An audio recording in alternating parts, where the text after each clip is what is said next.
What it do, y'all? Welcome to another new episode of Locked On Bucks. On today's show, well, after the Bucks lost to the Rockets, Giannis came out and said everybody had to be better. First game after he said everybody needed to be better, and we did not get that type of effort. An embarrassing first half effort for the Milwaukee Bucks led to a pretty furious third quarter comeback effort, but it fell short. Bucks lost to the Jazz 132-116. We got to get into it. There's a lot to discuss tonight. You are Locked On Bucks, your daily Milwaukee Bucks podcast, part of the Locked On Podcast Network, your team every day. You are Locked On Bucks, part of the Locked On Podcast Network, your team every day. I'm Camille Davis, and you can catch me weekly on the Technical File podcast, as well as Cheesehead TV's Carry the G and MKE. Joining me, longtime voice of the pod and founder of BrewHoop.com, Frank Madden.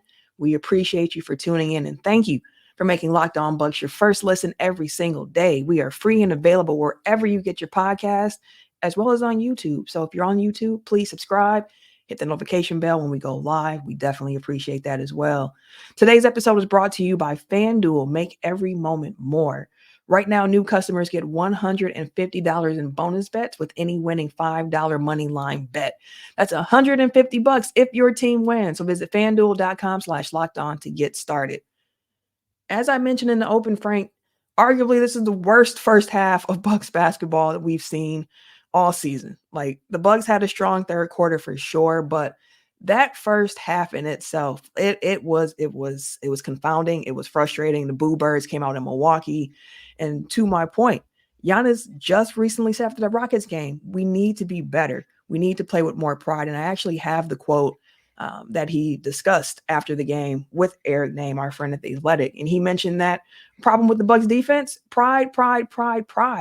We got to take it personal. Like, we have to take it personal. Whoever wants to play hard, plays hard. Whoever doesn't want to play hard, it's got to be a decision that's got to be made. Even myself too. If I don't play hard, sit me out. Sit me on the bench. There's times I'm tired and I don't play as hard as I can. And there's times even when I give everything I have. But we have to have a mentality of work whenever we step on the floor to get stops. And again, was not the case in the first half against the Jazz tonight. Yeah, I mean, Giannis's heart may be in the right place, but unfortunately, you cannot speak defense into existence. And I think in past years, the Bucks had the foundation of a great defense year in and year out. Certainly since Mike Budenholzer had arrived, obviously that was kind of the core of what they did. And they had years where they weren't as good defensively, right? They had a couple of years before last season where they weren't as good. One of those years obviously was with Brook Lopez missing most of the season, but they were, I think, 14th or something like that in defensive rating with, Giannis starting next to Bobby Portis all year long. So, I think Giannis and pretty much all the guys that have been there, Brook, Chris, Pat, and yes, Bobby, those guys are used to just sort of like, well, if we just play our style, that we will get stops. There's going to be nights where teams shoot the lights out. And unfortunately, this was one of those nights when, the Bucks, it's been quite a long time since the Bucks had an opponent actually make a bunch of threes. Right. They've been super lucky over the past month and a half. And we saw tonight what happens when you're not lucky. And again, I think, Adrian Griffin pointed to they weren't physical enough in some of their switches in the first half. I don't know if it was them thinking like, hey, no Dame Lillard, no campaign. Those are two of our worst defenders. We're automatically going to be good defensively tonight, right? Like, I was very wary of all the talk the last few days, people saying like, oh, it's just personnel. What can you do? It's personnel. And I think the answer is always it's multiple things, right? Yeah, the Bucks personnel makes things more difficult, but we saw tonight. I mean, do you trust this coaching staff and this group? Do you trust that this coaching staff has installed something that is going to get the Bucks to a good place defensively? Do you trust that these players believe in what they're doing defensively? Do you trust that these players are going to execute, when things are spelled out for them in the way that they should? I mean, it's just, I think, a systemic failure probably across the board to a large extent. And that's how you get to being as bad defensively as we've seen them in this last stretch. So, when the other team then starts to make shots, we saw in the second half the upside of that, like, mean reversion kicks in and they had a chance to come back and they got it to single digits. But But, Camille, we were talking before the podcast and you said, well, end of the day, they lost by 16 points. You lost by 16 to the Jazz.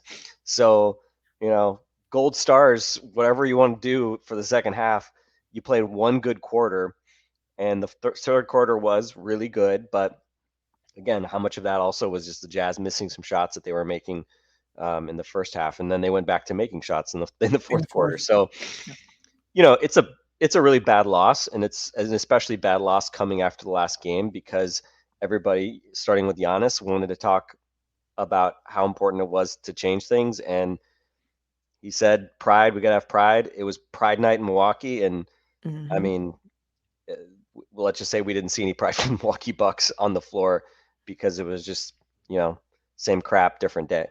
It was embarrassing. It was embarrassing. And when the fans did boo this team in the second quarter, I was like, that's well deserved because the Mhm. Milwaukee Bucks fans, you can say a lot of things about Bucks fans, but Bucks fans they are loyal and they want to see a good product. And they know like when you're not giving them that. And it's not often that you hear Milwaukee fans boo. Like generally they're very supportive. But with what the Bucks were putting together in that first half, I don't blame them at all. But you saw the flip side of that Milwaukee love, right? Third quarter, Bucks are playing well. The crowd is in the game. Pfizer was rocking and they're down 10. Like the fans were trying to do everything that they could and the players were too. But the reality of it is when you dig such a big hole like the Bucks did in that first half, it's really hard to dig out of. Your margin for error becomes even more narrow at that point.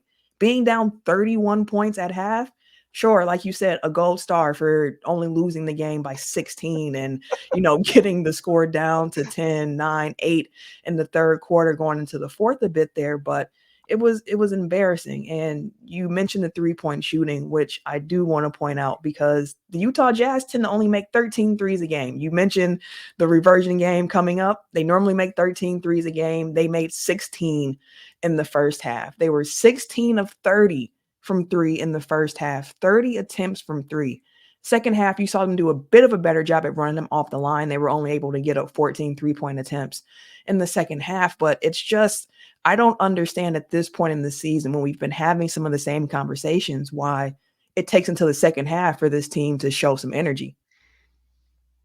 Yeah, and I was really curious to look at what the 2-point percentages were because again, it's like there's gonna be nights where teams just shoot a bunch of 3-pointers and you can only do kind of so much about it. But I mean, for starters, the Bucks shot a higher percentage from three in this game than the Jazz. They didn't shoot as many threes, but the Bucks were 17 of 36. That's 47%. The Jazz ended up 20 of 44. So in the second half, whatever they're 4 of 14, right? That's how you got back into this game. They Mhm. were 45.5%. So of course, yeah, the Jazz shot the lights out, but the Bucks, they shot an even higher percentage, right? So if you want to like cry about, the other team just getting lucky shooting threes, well, Bucks got even luckier by by that argument. But if you look at what they did inside the arc in the Bucks, I don't have the 2-point numbers right in front of me. I don't know if you do, Camille, but 45% overall. So basically, the Bucks were dragged down. Their overall, they shot better from three than two. Meanwhile, the Jazz shot 52% overall. I think they were 27 of 46 on twos, which is just a sky high rate. And I was looking at numbers. I mean, they shot really well from mid range, especially long mid range. But overall, you took out your two, really bad guard defenders, and the other team made a bunch of threes. Well, they also got to the rim a bunch and made a bunch of other shots. And even without any offensive rebounding in the second half, they had a number of kind of really painful, kind of uncontested putbacks in the first half. Mhm. But overall, the Bucks' defensive rebounding numbers were actually ended up in a very good place. And the other thing too, that the transition numbers were an absolute blowout for the Bucks in the Yeah, a Bucks' shock. favor. So this was really all about half court offense, and not just half court offense, including like putbacks, but this was like all about the first shot half court offense, right? Because neither team really did much on the offensive glass. The Jazz 126 points per play, first play in terms of in the half court. Bucks 87.5, and look, without Dame and or any like normal point guard ball handler, of course you're expecting the half court offense to be worse.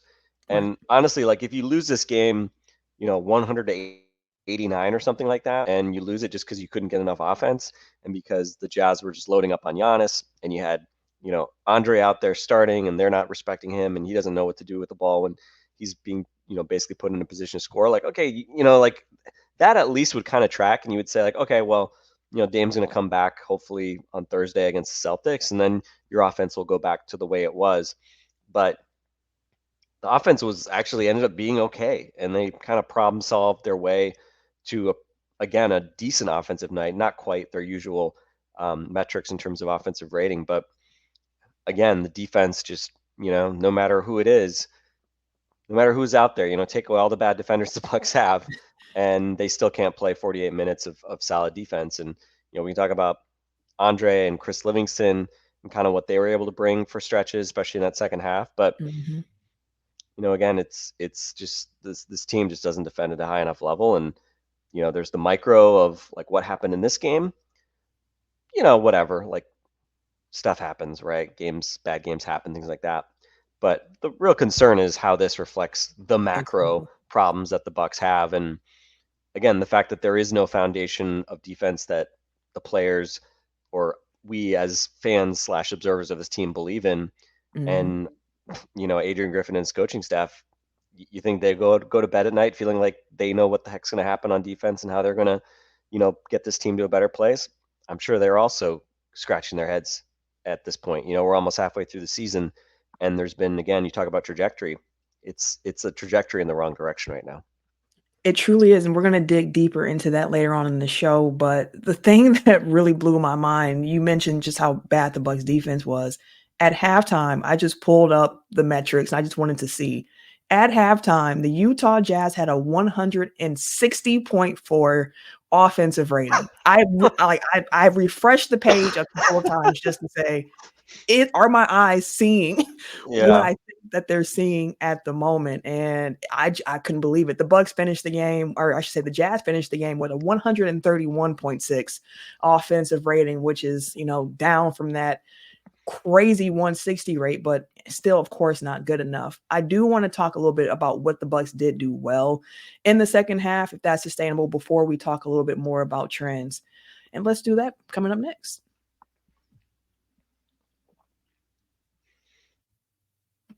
This show is sponsored by BetterHelp. The most common phrase you tend to hear at the start of the new year is that new year, new me energy. But let's think differently for a second here. What are some things that you want to keep doing well in 2024 that you were doing well in 2023? Like, where were you already crushing it at?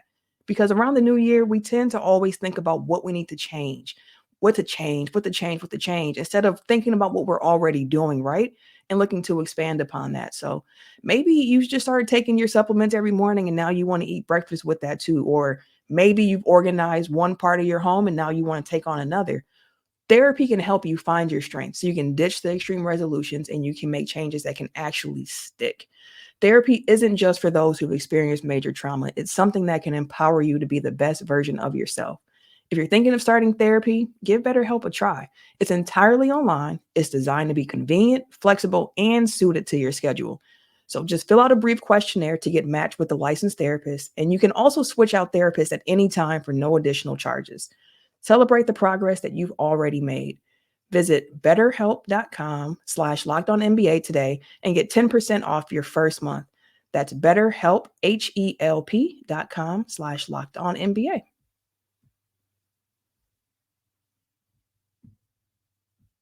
We appreciate you for tuning into Locked On Bucks, even after the tough losses like tonight. A special shout out to all those everydayers who tune in Monday through Friday.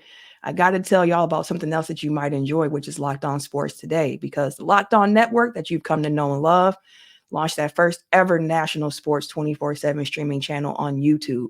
Locked On Sports Today is here for you with 24/7 coverage of the top sports stories of the day. Again, it's brought to you by the local experts of Locked On. Plus, you get our national shows that cover every league as well.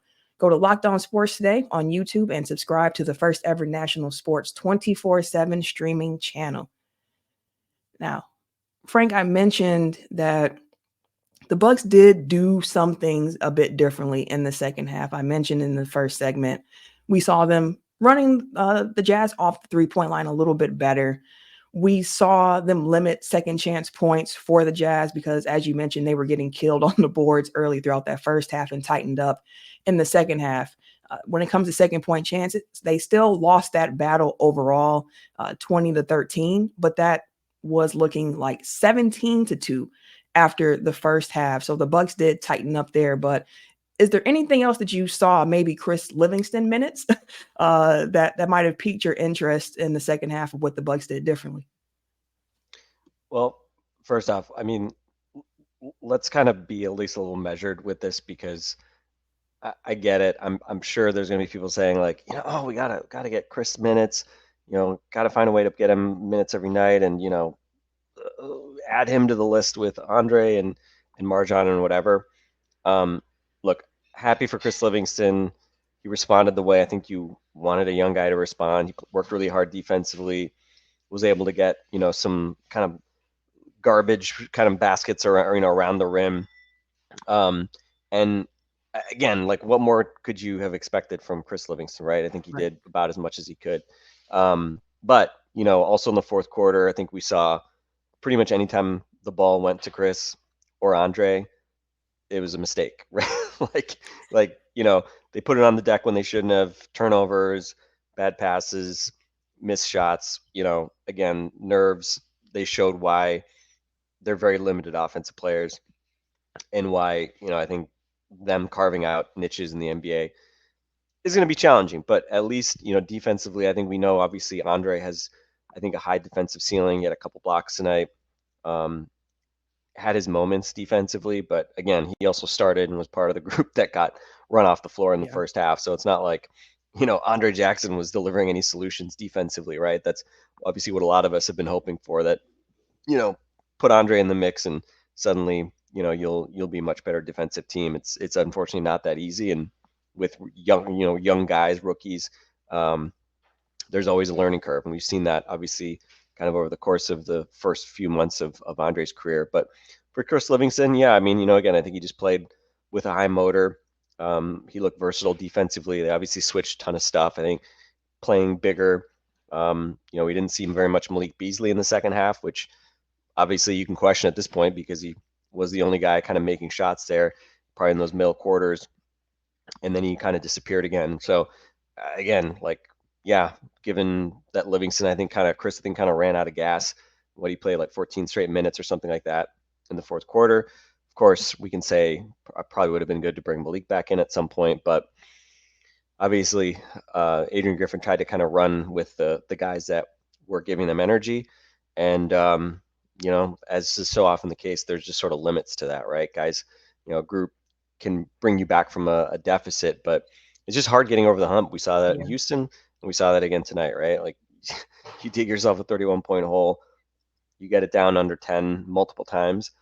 Again, it's just kind of hard to dig out of it. And, I think the Bobby Portis experience and that whole back and forth with Olynyk was interesting, right? I mean, on the one hand, it got the fans really into it, but, Bobby also ended up getting called for a couple fouls that put something to the free throw line. And, he had the ball in a back down. I think they were down 8 late in the third quarter. Yep. There was time on the shot clock, so it wasn't like, it was the last possession and they could have run out the clock. I want to say there were like 3 or 4 seconds difference. I thought there was not a lot of difference between the shot and game clock. And he settled for a post shot. It was not easy and went pretty early. And he misses pretty short rims it. And Jazz just blow right down the floor.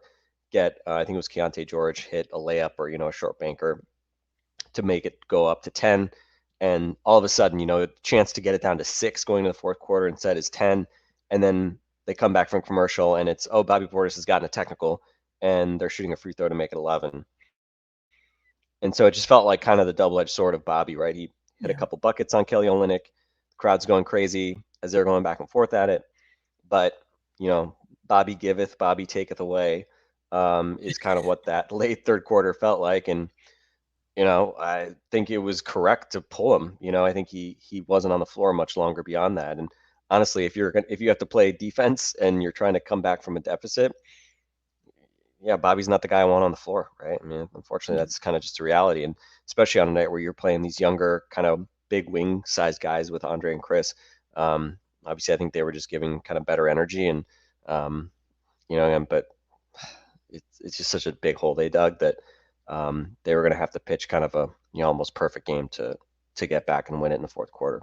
Yeah, again, that margin of error is really small when you're down that big. And it felt like down the stretch there where the Bucks would get some stops at the in the fourth quarter in particular. It felt like the third quarter is where they used up most of the juice. And in the fourth quarter, you started seeing more defensive breakdowns again. And I mean, at this point, the formula to breaking down the Bucks defense is you get penetration and you kick out. You put the Bucks in a scramble position and you force them to try to rotate to the right place, because more times than not, you're going to be able to get an open look out of that. And of course, seeing Chris Livingston get a career high in minutes so far this evening was interesting to see. I thought we would see some interesting things in this game, given the fact that we didn't have Dame, we didn't have Cam.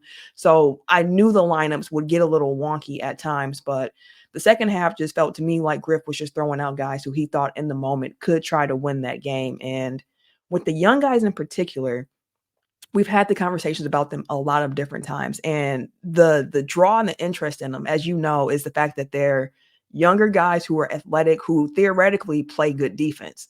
And that all sounds exactly like what the Bucks need, and I don't disagree that it's not, but you also see what comes with playing young players, and that's mistakes, it's mental lapses as well, things that you're seeing from other players on this team at this point.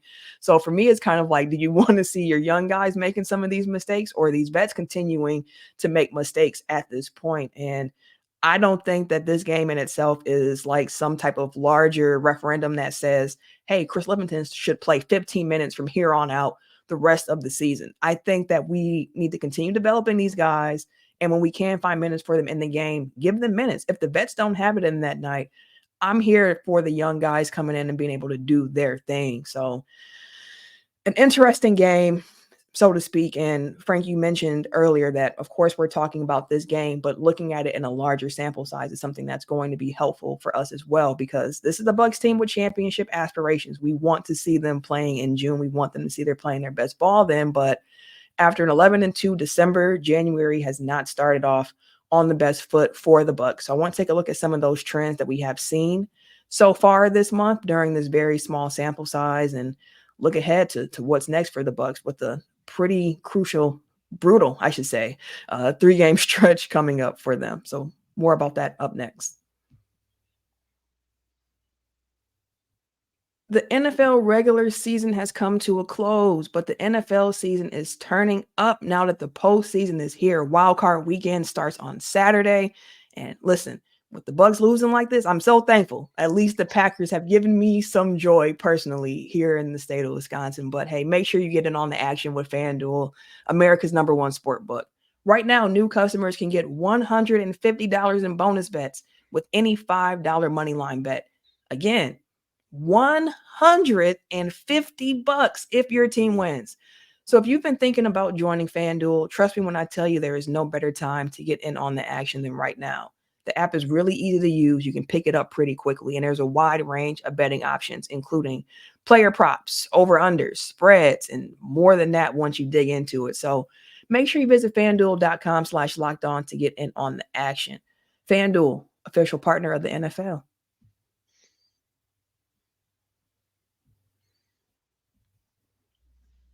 As I mentioned, December was good to the Bucks, 11-2 record. And at this point here in January, now losing to the Jazz, dropped to 1-4 on the month here.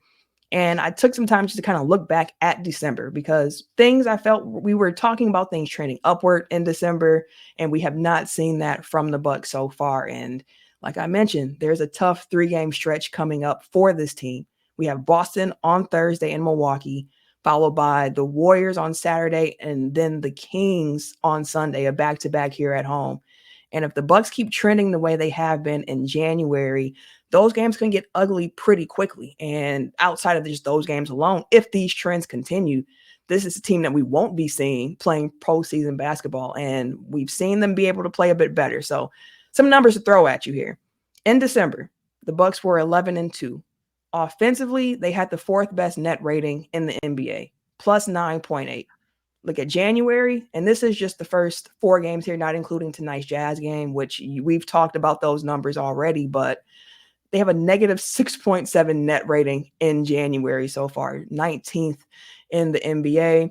I mean, offensive numbers are just down by just down the stretch. Offensive rating is down from 126.8 down to 115.1. Effective field goal percentage down from 60%, which was first in the league, down to 54.6. The turnovers, they've gotten a bit better with that so far in the month of January. And defensively, again, it's been tough. They're giving up more points. The Bucks defensive rating in December was around 117, which was 14th in the league. Here in January so far, it's been about 121.8, which will go up after this game as well. Effective field goal, teams are shooting better against the Bucks so far in January. Turnovers about the same. The Bucks don't force many of those. They were last in the league in the month of December. They're still last right now in turnover percentage in January. And free throw rate, they're fouling more as well. In December defensively, they were giving up about a 20.6 free throw rate to opponents.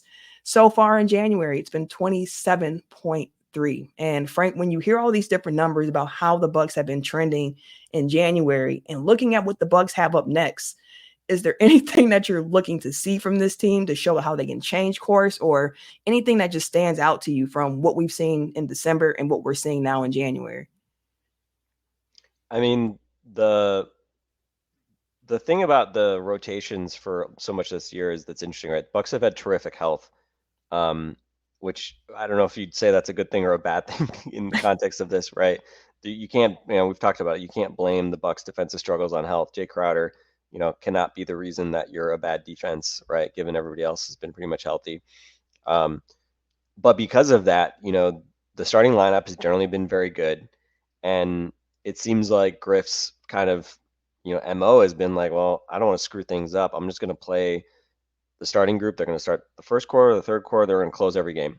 And we basically have seen no combinations of wings other than Malik Beasley with Dame, Giannis, and Chris. I was looking at this yesterday.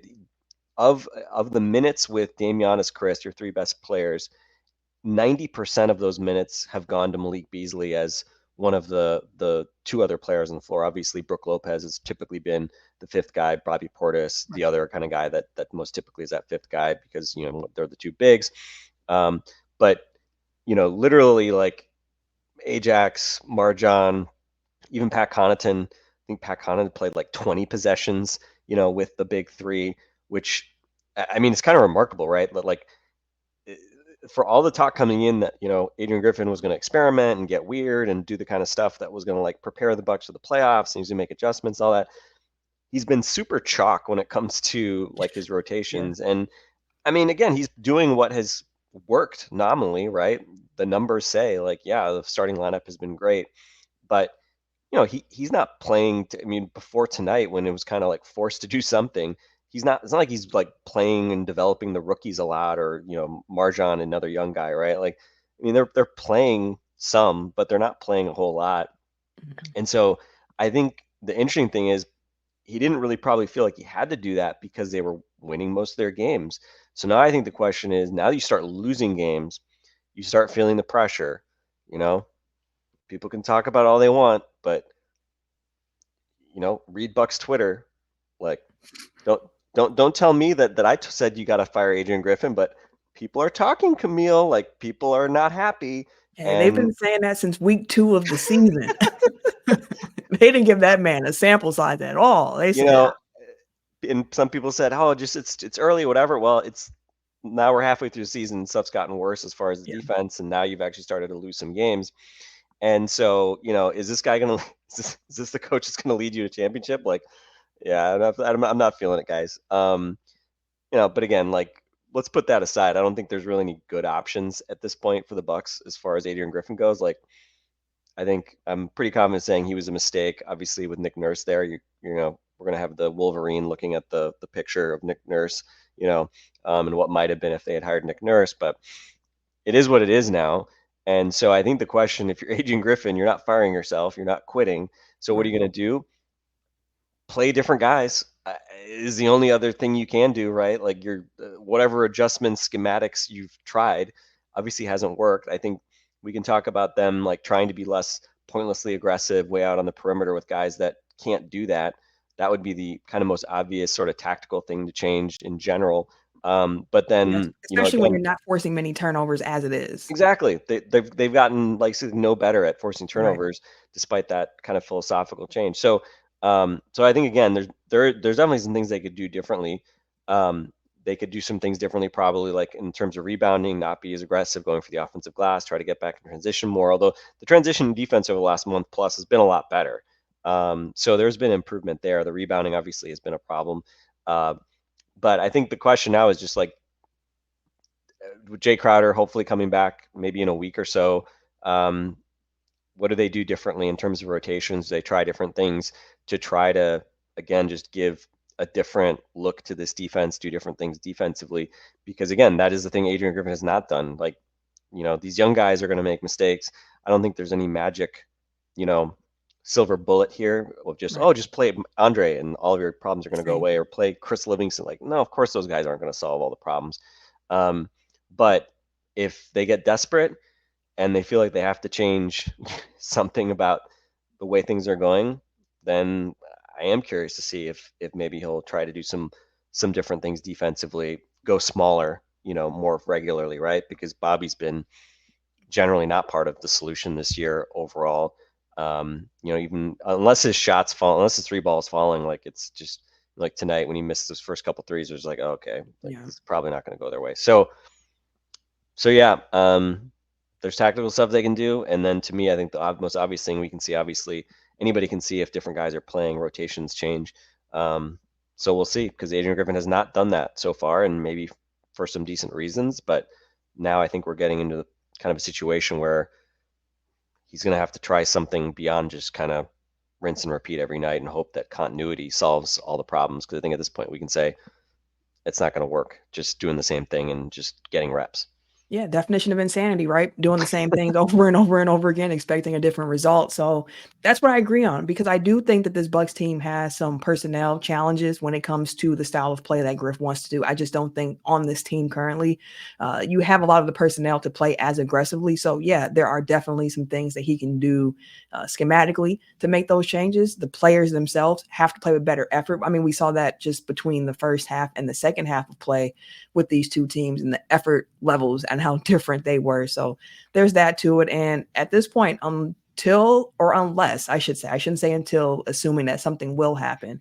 But if nothing does happen before the trade deadline for this team, then this is going to be the roster you are stuck with, and it's going to be trying to try some different things out, right? Because earlier in the season, I'm thinking that he's continuing to stay with some of these rotations and lineups to give the vets their chance to say, like, hey, I'm putting the ball in your court. I'm trusting in you. Like, show me that you can run with this opportunity and that you can play the way I'm asking of you to play. And we haven't been seeing the results on a consistent basis. We see them in flashes every so often, every couple of games against certain competition. But on a consistent basis, what we're looking to see, we haven't seen yet. And they've been trending down in January. So I hope that Griff does try some different lineups here. I hope more than anything too, as well, coming into Thursday's game, is that Dame is back with the team. Not having Dame is definitely different. We saw how much attention Giannis got defensively without Dame being on the court with him as well in the first half. And second half, they started facilitating the offense through other options besides Giannis, which did help. So having Dame back on Thursday should help what we saw tonight.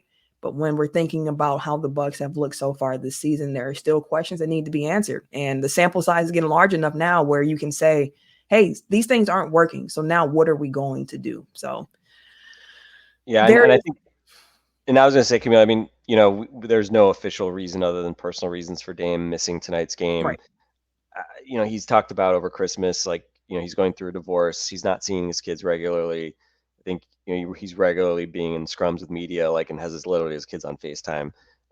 So I think from just a parent standpoint, it's a pretty tough time for him, I imagine. And then, even though they've been winning games and his numbers are good, like there's still this weird energy around like the team and things like that. So, I mean, who knows, right, where his head's been at? Because obviously over the past 10 days, he's put together, with the exception of like the end of the Spurs game, it's been pretty ugly run of games for him. So again, you hope that he's okay off the Yeah. floor and that things are okay with him personally. Like I've been just sort of like waiting over the past few days, like when do we get the Chris Haynes, um, you know, uh, tweet story murmurs about Dame's happiness with Adrian Griffin or something else around the Bucks or something like that.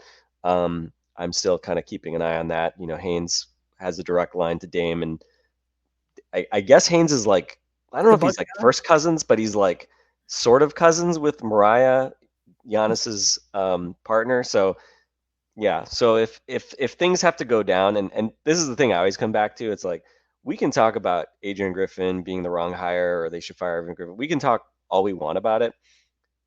Unless Dame and Giannis like basically decide that we're gonna go to John Horst and be like, this has to change. Like that's what it would take to me to get some sort of in-season change, because Right. that's a huge change to make. It's hugely disruptive.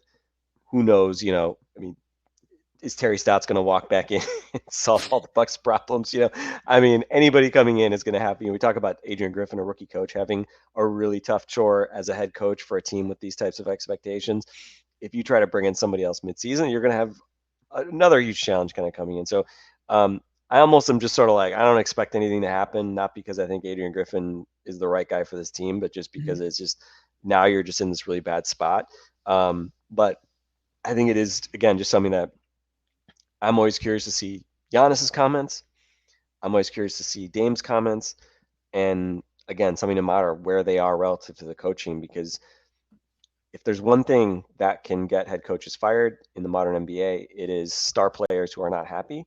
And, our friend Eric Name had a very direct question. I mean, people say like, why doesn't the media get on the coaches and stuff?